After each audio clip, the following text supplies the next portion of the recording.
I never believed in ghosts because I thought it was something that couldn't be explained. Therefore, it ceased to be real. I was so wrong. I can't even believe the accounts I had gone through to be real, and I can't believe I'm doing this, but it's time for people to know. When I was 19, I moved out to be closer to my school. The only thing I could really afford at the time was a house converted into an apartment several blocks away from my school. It was really convenient and often only took about 10 minutes to get home. The neighborhood was an all older one, now filled with gang-related activity, and was quite questionable at times. Anyways, I moved in the summer of 2007 and lived by myself. It was so nice to be by myself, that is, until the events started happening. A couple of months after moving in, I noticed that the dresser drawer that held my bras, underwear, and other undergarments was always open. When I came home from class or work, I found this odd and chalked it up to be the building structure since it was older and did have some uneven flooring and creaking. I waited tables at a restaurant to pay the bills, so I would come home late most nights. I always shower before bed, so one night I went into the shower just exhausted. After shampooing my hair, I noticed the shower curtain was open just enough to make it look like someone opened it to step in. No one was in the apartment, and the bathroom door was closed. I closed it and went to wash my body. When I was done, I turned around to grab my towel off the rack outside the shower, and I noticed the shower curtain was open again. I just thought I might not have closed it all the way like I thought. This didn't bother me as much as it should, because I just thought since I was exhausted and anxious to get to bed, I didn't want to fuss over it. A couple of weeks go by, and I remember at night that someone was in the room with me. My bedroom was smaller, about 11 feet by 12 feet, so it only fit my queen bed, one nightstand, and that was pretty much it. It was a very small room that made me somewhat claustrophobic, but that certainly was the least of my worries. I woke up to pressure on my breasts, and was the kind of pressure that one would feel with a hand on their leg or arm. It wasn't strong pressure, just like a hand was lying upon them. It startled me to the point that I turned over facing my wall and covered myself tightly with a comforter. This did not help at all. Then I felt pressure on my butt like someone was holding it. I was so scared that I started sobbing. I was so paralyzed and freaked out. I tried to close my eyes and shut it out. I tried myself out of crying and dozed off. I never had any marks from these feelings, but it emotionally messed with me since I couldn't see what was touching me or find out what it was doing. I usually had to be up by 6 a.m. for my classes, so I usually woke up around 4:30 a.m. to eat and get ready for the day. One particular morning, I woke up to go to the bathroom a little bit earlier than 4 a.m. I shuffled to the bathroom slowly and sat on the toilet seat. That's when it all turned for the worst. I attempted to pull my pants up, and I felt cold, thick air in the bathroom. I was about 3/4 of the way up from pulling my pants up when something yanked them down with such force. My hands were blood red, like I slapped someone. I screamed bloody murder, grabbed my pants, and ran out of the apartment to my car and locked it. I was so stunned and halfway asleep, I wasn't thinking clearly. I knew for a fact that something was in that apartment. I did not want to know what it was. I started looking for a new apartment with roommates for security and safety due to my accounts. I finally found a 4-bedroom house with 3 wonderful girls who are still my best friends today. I couldn't wait to get out. One of my last nights I was there, I was doing all of the laundry. I could, so I wouldn't have to move dirty clothes, so I had to sleep naked. I was apprehensive, but I was so tired from working class that I just slept with 2 blankets. That did not help at all. I woke up around 2:30 a.m. with my legs spread out on the bed and a dark figure on top of me. What woke me up was the pressure on my hips and pelvic region. I was so startled, I started screaming the loudest I'd ever scream. I took my blankets, ran to my neighbor Anita's house, and told her what had happened. Anita was a 70-year-old woman who was of Spanish descent and understood the paranormal. She was almost a grandmother figure to me. So she, of course, comforted me. She lent me some clothes and allowed me to spend the night. The next morning, she sat me down and told me she wanted to talk to me. Anita had lived in this building for over 15 years and had seen a lot of turnover from the residents. She told me she didn't tell me at first, but she didn't believe it herself that the apartment was haunted. She told me that about 10 years ago, a guy named Bill lived in my apartment. He worked as a school teacher for a middle school several blocks away. One day, several police cars and an ambulance were at the complex. Bill had committed suicide by shooting himself in the head. She went on to tell me that Bill was just in the news on that same day for being caught with an 11-year-old student doing sexual and related activities in the school parking lot. He ran home and killed himself to what people think is to avoid the angry mob and obvious consequences. So not only was my ghost a creep, he was an actual pedophile. This made me sick, so sick in fact, I had to have someone else pack my belongings. I stayed with Anita until my move out of date. I have never been back there since, and that was 5 years ago. I still see Anita, but only at outings such as lunch and holiday parties. I know a lot of people won't believe this encounter, but it certainly happened, and it happened to me. I was visiting my grandma's house in Irapuato, Mexico, with my mother. I was about 10 years old. I can still remember it like it was yesterday. When entering the home on the left-hand side, it was the living room. Walking north, you would walk outside, and that was the middle of the home. That led you out into the open. The only roof there were the trees' leaves. There were 2 huge master bedrooms downstairs. To the left, there were stairs that led you to the 2nd and 3rd floors. I had been sleeping on the 2nd floor. I remember arriving at my grandma's hometown, Irapuato, Mexico. It looked amazing. Huge mountains.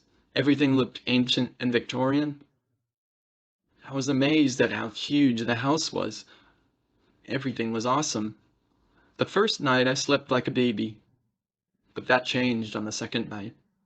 I was lying down in my bed. My mother was in the same room, but on the opposite side of her own bed.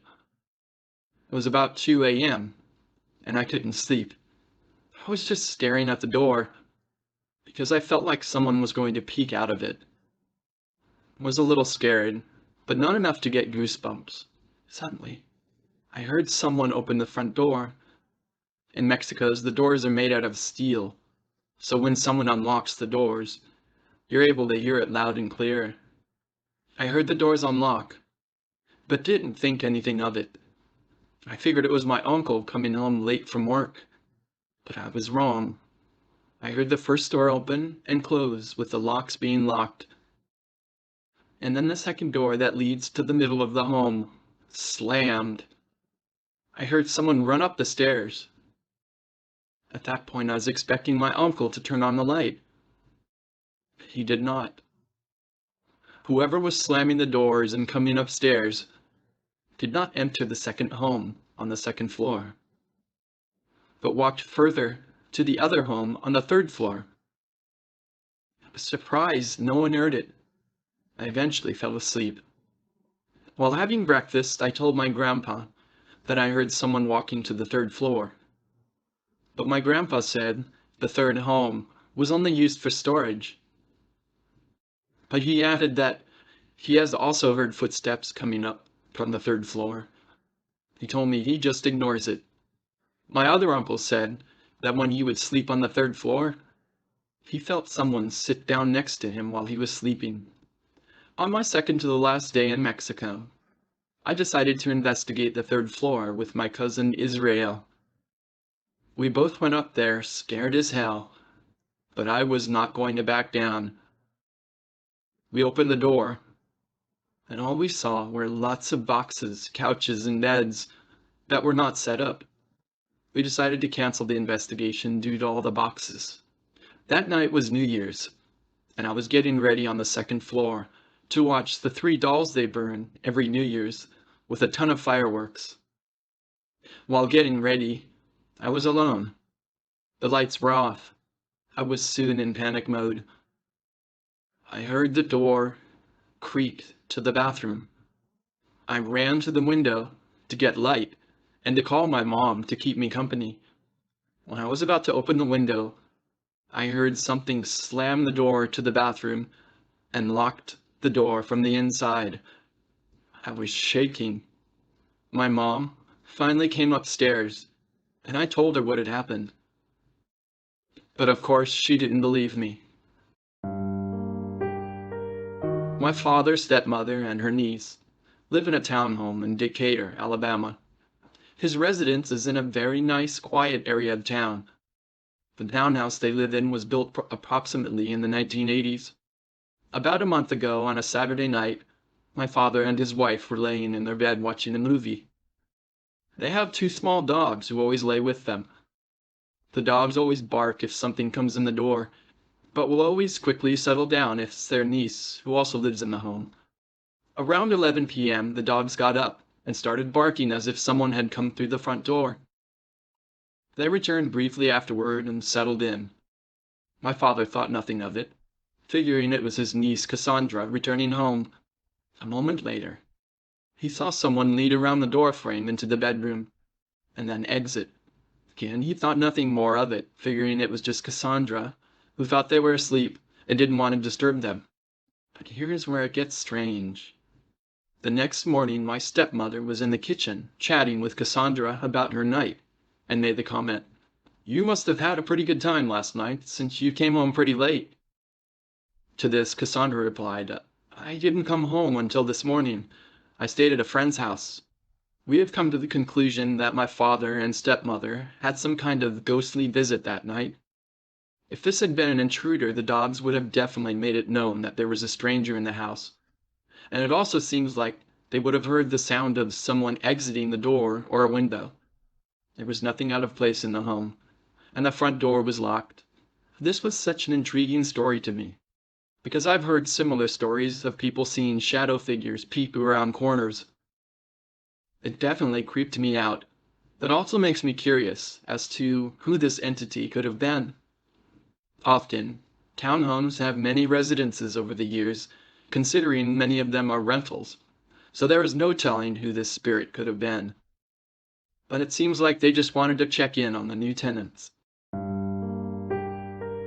My name is Louise, and I grew up in northern Arizona. We spent my childhood, teenage years there. And this is the story of my pet cat. Okay. When I turned 13, my mother finally let me have a cat. I'd been begging and begging and begging. So we knew a farmer. So she took me out to the ranch and I got to pick out a kitten. And I remember bringing that kitten home and feeling so proud of myself for two reasons. Number one, I finally had responsibility for my own pet and my brothers wouldn't get access to it. And second of all, because I was going to be able to sell my mother on whatever I wanted from this point forward. That's how I saw it. Anyway, so we get home with this kitten and I name him Max. And Max was my dear little pet. He was playful and cute, and kittens are so adorable, and we watched him grow. He had free run of the house we lived in at that time, and he became the family cat. And even though I had responsibility, my brothers played with him and my mom and dad played with him, and he was just a lovely cat. But then we moved. We moved into this house in Prescott, Arizona that was really quite old, 80, 90, maybe 100 years old. And we lived there, and my mother decided that Max should live in my bedroom only and not have free run of the house. I don't know why she decided that. And I tried to pitch Max for having free reign, but she said no. So we kept Max in my room, and that was okay for about a year, maybe 2 years. And I was home alone one summer because I'd started college and my family had left for the summer to go do something else. And I came home from work one day and planning to get ready because my girlfriend's mother had invited me over for dinner that Friday evening. And I went to my room to open the door and I heard what sounded like someone shouting on the other side in a really scary voice. "Get out! Get out!" And I don't know what that voice is. I've never heard it before. And I go to open the door and Max, my precious little cat, jumps from under the bed all the way across my room. I don't know how he could possibly have gone that far. And he lands on my forehead. I still have the scars. And he just starts scratching and biting and clawing and terrifying me. And I'm screaming and I'm trying to get him off of me and I can't get him physically off me. I have scars on my wrist from it. And he bit me on my chest. He actually bit me, first time ever, not just through my shirt, but through my bra. And I had blood pouring down my face from all the scratches. And I finally get him off me and I throw him across the room because I don't know what else to do. And Max curls up on my bed and he's shouting, "Get out! Get out!" in this terrifying voice. And I don't know what to do. And I'm bleeding and I just shut the door and I run downstairs. And, this was before cell phones and I don't know what to do. And I try and calm myself down and I'm crying and I'm trying to mop up the blood. I remember I had a white shirt on and there was blood all over the front of my shirt and there were tears in my sleeves. It was my favorite shirt at the time. And I don't know what to do. And I finally go to our phone and I call my friend's mom and I said, "I can't come over for dinner because my cat went crazy and he bit me and he scratched me up really bad." And I remember her mother didn't believe me and she laughed at me kind of meanly and thought I was making an excuse. The next day I went to church and the mother and my friend were there. And when they saw my face, it was covered with scratches and my arms were covered with scratches. And of course they couldn't see my chest, which also was covered with scratches. There was a big bite out of my breast. And her mother was horrified that this had happened to me all of a sudden. She believed me and she went and got a man in the church and said, can you help Wendy? Can you catch the cat so we can take it away? And I didn't want them to take Max away. And this guy didn't really believe what had happened, but he could see all the scratches on me and everything else. And so he said he would come by after church. So he came by and he brought his suit. He was a automobile mechanic and he had, remember he's standing outside my bedroom door with his wife and my friend and my friend's mother. And he's got this cage that he had just bought that he's going to put Max in. And I'm crying, of course, because this is my little kitty. He just had purchased and he assembled this cage. It was the kind of molded plastic with the 4 screws or 6 screws, whatever it is, on the outside, kind of like a clamshell thing. And he's assembled this thing and he's going to get Max and put Max in the cage. But the man has his mechanic's suit on and it is, really thick and sturdy because it snows in that part of Arizona and it's cold. And it was a really thick suit with layers and layers and padding. And then he puts on these brand new rawhide gloves that he'd bought. I can still remember they were brown and his suit was blue and white striped. And he's going to go in to get my little kitty. And as we're standing outside the door talking about this, Max is thumping against the door, shouting, "Get out." And nobody can believe it because it sounds like he's got a human voice. And the guy is looking at me, the man who's going to go in and do this is looking at me like he's even scared, this big, strong auto mechanic guy. And I'm stepping back from the door because I'm afraid to go into my own room. And he goes in the room and my friend's mother is very religious and she starts praying because she thinks my cat is possessed. And I don't know what to think. And the man is in the room and we hear shouting from the man. We hear shouting from the cat and all this banging and things break and he's yelling and I'm terrified that something's going to happen to hurt my little kitty. And, cause I don't understand what's going on. And he comes out maybe 15 or 20 minutes later, although it seemed like hours. And his face has gone ashen. He's got Max in the cage and Max is banging on the cage. Like it sounds like he's jumping around inside this little cat carrier. And the man's got a tear in his rawhide glove about 2 inches long on his left hand.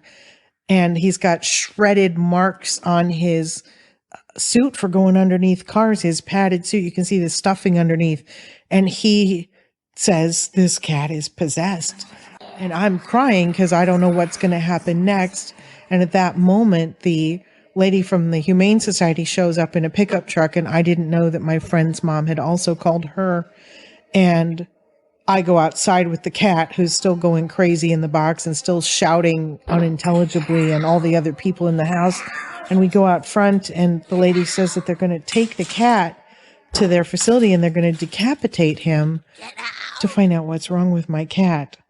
And so they put the cat in this new carrier in the back of her pickup truck, and she drives away, and my friend's mom calls my mom where she was on vacation and tells her what had happened and that I've been bit and the cat is possessed and all these other things. And all I care about is what happened to my cat, you know? And a couple days later, I call the Humane Society again.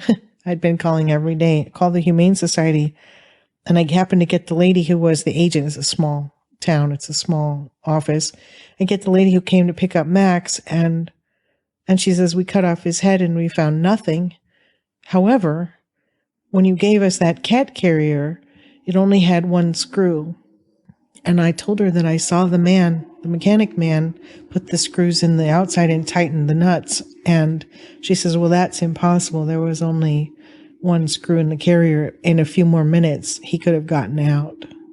My mom felt really bad for abandoning me, although I had asked them to leave me the mortgage and leave for the summer because I was already in college and I wasn't a big fan of my family.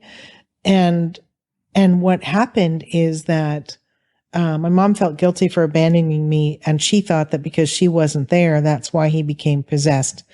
And I don't know what happened to Max. I know that that's unbelievable for a house cat to become like that. But my mom sent me a stuffed Garfield and said, maybe this can be your cat in the future, which was really sweet of her. But I think the way, if anything, that it changed me personally is because I started realizing that as much as I didn't want to believe that there was another realm or that there were other entities, there was no denying that that experience was far beyond anything that a house cat could have done. I live in the UK. My family and I moved into an old semi-detached house last summer. Before moving in, I did some research on our local area, Kent, and I found out that it's renowned for being haunted, and there were lots of ghost stories experiences involving this village. At this point, I wish I hadn't done the research because the supernatural is my biggest fear. The house we were moving into was gorgeous, so I tried to put the fact that it could be haunted to the back of my mind. However, it didn't stay there long, as it didn't take long for the first to happen. It was my third night in this house, and I was up late watching television, doing work. It was about 1 a.m. I went to the kitchen to make some toast. I've been feeling uneasy in the kitchen since we moved in because my dad hadn't put any blinds or curtains up in there yet, so there's no privacy. I could see out the window, and whoever was outside could see in. So whenever I was there, I would avoid looking at the window. Midway of making toast, I forgot and started out. The house had quite a small garden, a short fence in the back separating my garden from the public footpath which leads to the woodlands. I saw a lady wearing a white nightgown with dark frizzy hair standing with a big black dog beside her. The dog was huge and its eyes glowed as if the light was bouncing off them. The lady wasn't very tall, but wasn't the height of a child. They just stood on the footpath facing my house. It was pitch dark outside, however, I could see her clearly. She was only illuminated by a street light, which was about 30 yards away from where she was standing.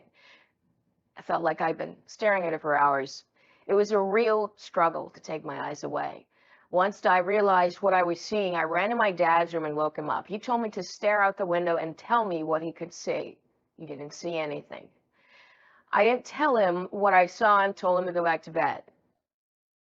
As soon as she left the room, I collapsed to the floor and immediately started crying. Like I said, this is my worst fear. I couldn't go to sleep knowing that she was out there somewhere. I convinced myself that she'd come back, but this time she'd be inside the house. So a few weeks passed and there were no more encounters. There's a lot of elderly in the town, so I'd come to the conclusion that it was probably an elderly woman suffering from Alzheimer's. The next encounter happened around Christmas. We had just had a puppy named Benji, and he just had his shots. We left him in his cage to rest while the family went out for a walk in the country. When we returned, the TV was left on in my parents' room on full volume. The bathroom light was on, and there were muddy shoe prints going up the stairs. My dad told us all to wait in the entrance hall while he went upstairs to see what was going on. He returned about 10 minutes later, having found nothing. They were all completely confused, but trusted his judgment and carried on as normal. My mom went to the living room, and I went to the kitchen to get Benji. I heard my mom shout, "Oh my God!" and I quickly opened the cage. I scooped up Benji and ran to her. I asked her what was wrong, and she called me and my dad over towards the rug. There was a huge urine stain in the middle of the rug. She asked if Benji was in his cage, and I said yes. I was 100% sure that he was because I just opened it. Also, the stain was way too big to be Benji's. It was still so little and only produced tiny puddles. We tried for the life of us to figure out where the stain could have come from, but there was no explanation. It was later that day that I remembered what I'd seen in the summer. That dog could have produced the size of the stain, if not bigger. Instantly, I felt sick and had to tell my parents what I had seen before in the hope that they would believe me. At this point, after the day we had, I wasn't surprised that they didn't think I was crazy. Nothing else happened for a few weeks after that. The next encounter was witnessed by my mother. I'll explain the next event on behalf of her. We made some friends at the church, and my mom had agreed to babysit for one of the women. Her daughter Isabel is 9 years old and attended the school down the road. Although having previously never met or seen the daughter, my mom was told to collect her at 3:15. It hit 3, my mom was getting ready to leave the house when there was a knock at the door. She opened it to a young girl around 9 years old. Turns out they got let out from school early, and Isabel walked to her house. Her mother had previously shown her where we lived. Benji apparently went crazy when Isabel entered the house. Once my mom had sorted Benji out, she started preparing food for Isabel. I was on my way home from work, and I drove past the school. It was about 3:30, and I saw a young girl standing at the entrance alone. I assumed it was Isabel because she had the same red hair as her mother. I pulled up and asked her name, and she said Isabel, and I told her who I was. She got in the car, and I brought her back to ours. I was confused as to why my mom hadn't collected her yet. I walked into the house and called for my mother straight away. She came walking around the corner, smiling at both Isabel and I. She pulled me aside and asked me who she was. When I told her that it was Isabel, my mother looked worried and dragged me to the kitchen. She gasped and said, "She's gone." I looked worried. It took some time for her to tell me what happened, but she explained the young girl who had knocked on the door earlier had gone, completely vanished. We don't talk about that incident anymore, and needless to say, we didn't stay in that house very long after that. My name's Eric Summers. I was working and living in a small town called Northfield, Minnesota. I was working for the Northfield News there. About this town, this little town of Northfield, Minnesota, it has two really high-end liberal arts universities in it, St. Olaf College and Carleton College. Carleton is kind of the Midwest Harvard to a lot of people. It's really tough to get into, a really expensive school. That other school is no joke either. It's a little bit different than like your average town of 12,000 people. One of the things that's sort of unique about it is it had this bank early on in the expansion of American history. And that's kind of the lead into the story here, because this bank got robbed in 1876 by Jesse James and his gang, Jesse and Frank James and his gang. I lived upstairs in the old bank building. It looks quaint now. It does. It's the first word that comes to mind, but that's because the town has gone to great lengths to make itself, especially its downtown, very quaint looking.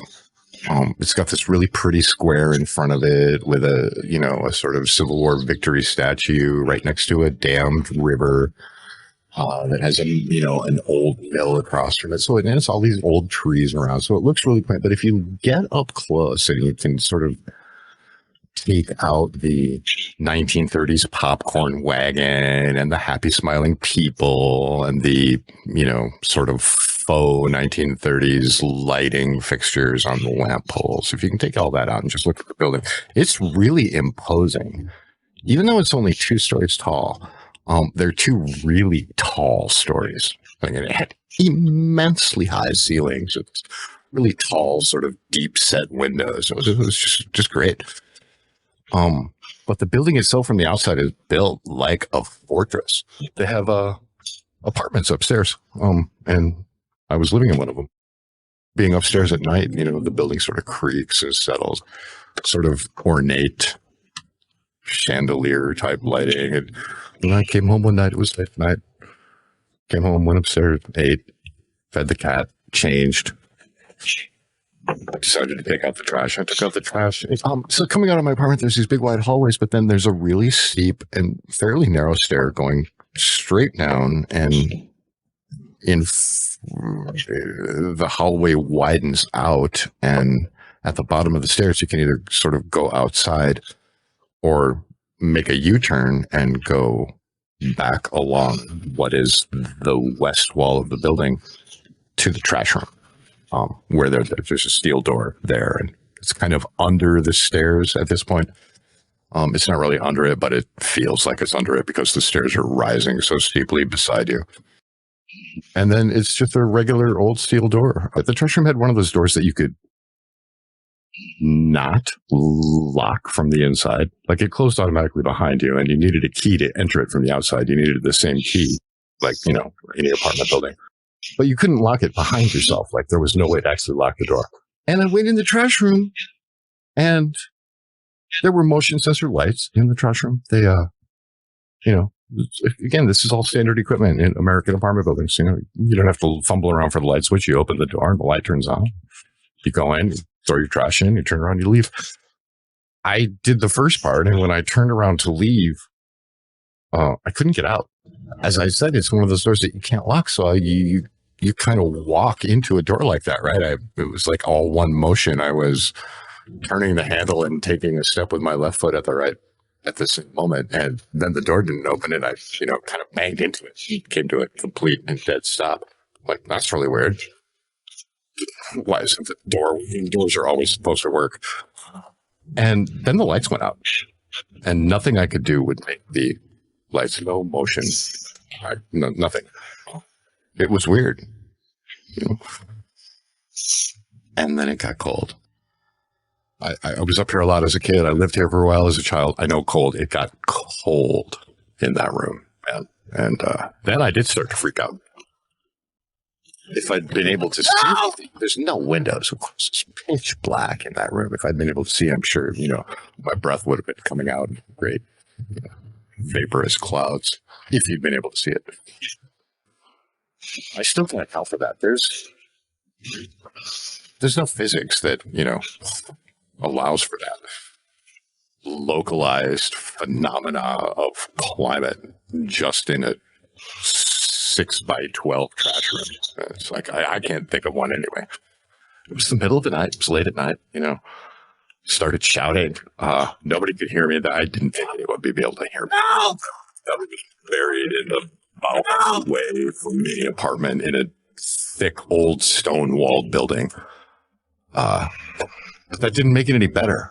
And I don't know, I kind of lost it.